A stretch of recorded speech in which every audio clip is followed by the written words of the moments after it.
Marathon runners travel near and far to compete, but a Flandreau man did something this past week that not too many get to do, and he also did so to raise awareness for a cause that's important to him.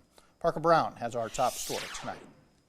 At what point does a hobby become an obsession? Yeah, it's crazy. Who's that guy who ran up in the middle of nowhere?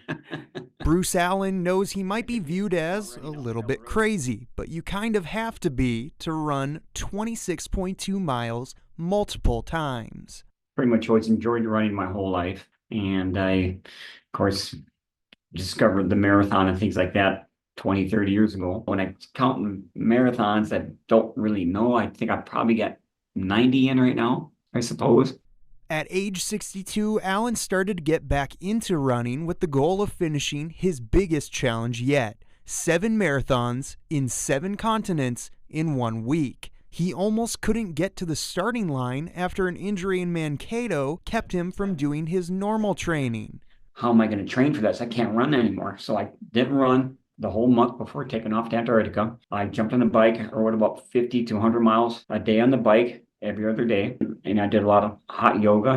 Allen knew that he wanted to complete this feat with a purpose, not for himself. For many other races, he did so to raise money or awareness for a cause important to him, like helping a friend battling leukemia. This time, his daughter helped him come up with a shirt to remember the many missing and murdered Indigenous relatives. And I just kept saying those 3 things over, 7 days, 7 marathons, 7 continents. And I was like, well, 7's, a pretty big number for, our communities, like the 7 generations. We're thinking about the 7 generations before us and what they did, and then how we're the 7th generation right now. Honoring his fallen and missing brothers and sisters, and representing the Flandreau Santee tribal nation from around the world, Allen crossed the finish line in Miami with his family there to greet him. An obsession? Maybe, but sometimes you have to be a little crazy to make an impact. Super proud. It has been just super crazy watching him over the years. I know he's not only inspired myself and my brothers, but he's also inspired our whole community.